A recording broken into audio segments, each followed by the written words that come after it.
اور کلیا چک کے لوگوں، اگر کوئی کسی برائی کو دیکھتا ہو اس کے اوپر یہ ذمہ داری عائد ہوتی ہے اس برائی کو وہ روکے۔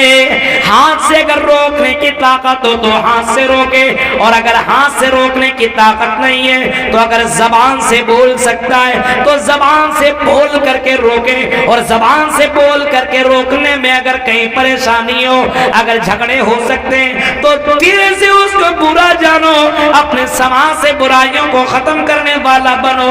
وَتُجَاهِدُونَ فِي سَبِيلِ اللَّهِ، اللہ کے راستے میں جہاد کرو، کوشش کرو اللہ کے راستے میں، اللہ کے راستے میں جہاد کرتے رہو، زندگی میں برائیوں سے روکتے رہو، کیونکہ اسی کے لیے تو اللہ تعالیٰ نے ہمیں اور آپ کو پیدا کیا ہے۔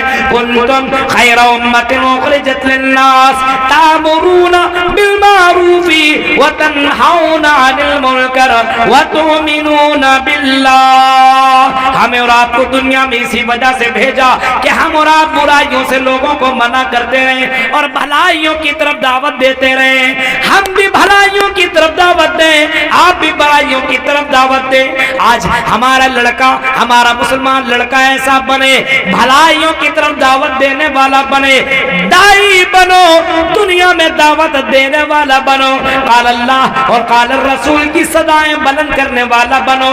اور میری بہن بہنوں، تم بھی دعوت کا کام کرو اور جاؤ حیدرآباد کے اندر چلے جاؤ، اس انڈیا کے اندر حیدرآباد کے اندر جاؤ، اس اور اس انڈیا کے اندر آپ جائیے کرناٹک کی طرف، آپ کو بہت سی لڑکیاں عالمہ نظر آئیں گی، بہت سی لڑکیاں دعوت و تبلیغ کرتی ہوئی نظر آئیں گی، ایک ایک لڑکی دعوت و تبلیغ کرتی ہوئی نظر آ رہی ہے، توحید کا درس دیتے ہوئے نظر آ رہی ہے، شرک و بدعت سے منع کرتی ہوئی نظر آ رہی ہے۔ اور میری بہنوں، تم کیوں نہیں کر سکتی ہو؟ تمہارے اندر تو یہ کلا ہے، تم اتنی زیادہ ذہین ہو، تمہارے یہاں اور کلیا چک اور مالدہ اور بنگال کی لڑکیاں بڑی ہوشیار ہوتی ہے، بڑی عقل والی ہوتی ہے، ڈاکٹر بن جاتی ہے، پڑھنے میں بڑی ماہر ہے، آپ بھی تو عالمہ بن سکتی ہو، کیوں نہیں عالمہ بن رہی ہو؟ کیوں نہیں حافظہ بن رہی ہو؟ کیوں نہیں مفسر قرآن بن رہی ہو؟ کیوں نہیں حدیث کی جانکار تم بنتی ہو؟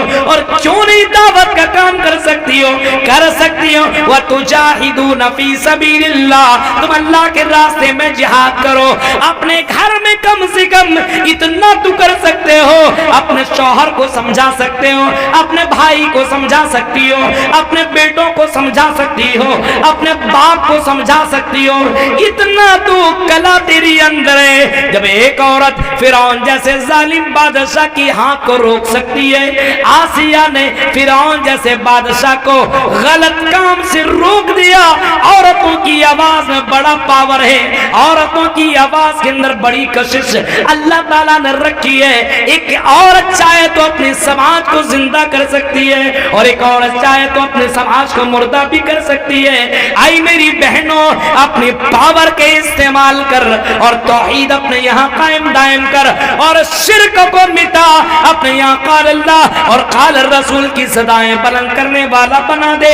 سماج زندگی، سماج کو زندہ کرو، سماج کو مردہ کرنے والی نہ بنو۔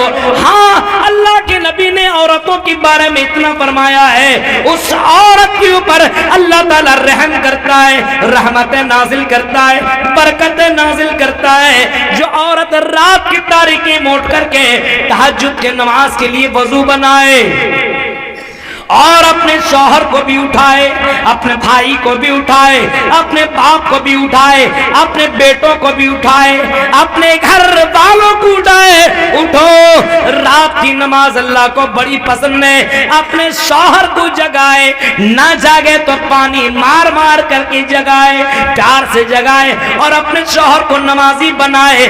ایسی عورتوں کے اوپر اللہ کی رحمت اترتی ہے۔ رحمہ اللہ امراتن قامت من اللیل، ابو داؤد کی حدیث ہے، اللہ کے نبی فرماتے ہیں ایسی لڑکیوں کے اوپر اللہ کی رحمت اترتی ہے جو رات کی تاریکی میں اٹھ کر کے تہجد کی نماز پڑھتی اور اپنے شوہروں کو، اپنے ماں باپ کو، اپنے بھائیوں کو تہجد کی نماز پڑھانے والی ہو۔ ایسا کرتی ہے ہماری یہاں کی بہنیں، ایسا کرو، عورتیں بھی ایسا کریں۔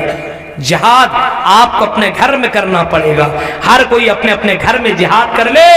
جہاد کا یہ مطلب نہیں کہ جنگ میں جائیے اور کسی کا سر کاٹیے, کسی کو مرڈر اور قتل کیجیے. جہاد کا یہ مطلب نہیں. جہاد کا مطلب آپ کے گھر, آپ کے سماج, آپ کی سوسائٹی کے اندر جو برائی ہو رہی ہے, اس برائی کو ختم کرو. اس کو جہاد کہا جاتا ہے. اس کو جہاد کہا جاتا ہے.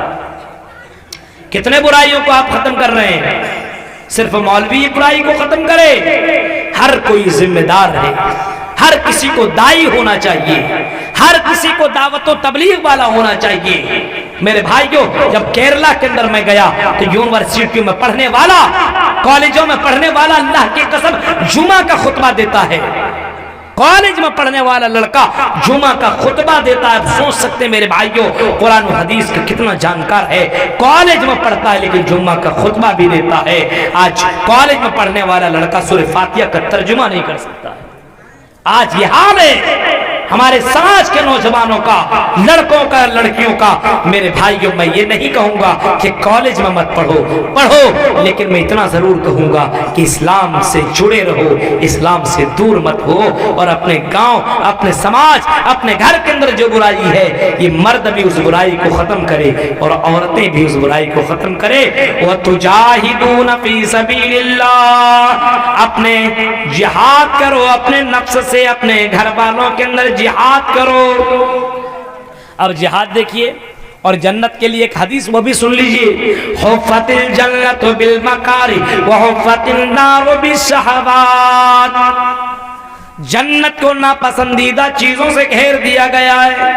ناپسندیدہ چیزیں جانتی ہے, فجر کے وقت اٹھنے میں کتنا خراب لگتا ہے, پھر وضو بنانے میں کتنا خراب لگتا ہے, ہاں, اور پھر گھر سے مسجد جانے میں کتنا خراب لگتا ہے. یہ اتنا ڈینجر چیز کریے گا تب جنت ہے, ایسا نہیں ہے. جنت کو ناپسندیدہ چیزوں سے گھیر دیا گیا. بتائیے رات میں اٹھ کر کے تہجد کی نماز پڑھنا کتنا ٹف ہے. اتنی آسان نہیں ہے میرے بھائیوں کے, پڑھ لیجئے گا. بعض لوگ پڑھ سکتے ہیں, 1000 میں 100 میں کوئی ایک ایسا ہوتا ہوگا جو تہجد کی نماز پڑھتا ہوگا. 10 منٹ میں 15 منٹ میں ختم. میرے بھائیوں سوچیے ذرا, حفت الجنت بالمکاری, جنت کو ناپسندیدہ چیزوں سے گھیر دیا گیا ہے. ناپسند. آپ کو فجر میں ابھی ٹھنڈی میں اٹھ کر کے نماز پڑھنے میں بڑا ٹف ہوگا, بڑی مشکل ہوگی, بڑی ٹینشن والی بات ہے. لیکن میرے بھائیوں مومن سے گھبراتا نہیں ہے, مومن سے گھبراتا نہیں ہے. وہ جنت کو پانے کے لیے مشکل کے مشکل چیزیں کرتا ہے. ہاں, وہ مشکل سے مشکل چیزیں کرتا ہے. فجر میں اٹھے گا, وضو بنائے گا, نماز ادا کرے گا, کیونکہ اس کو عذاب علیم سے بچنا ہے, اس کو عذاب جہنم سے بچنا ہے, اس کو عذاب قبر سے بچنا ہے, اس کو جنت میں جانا ہے.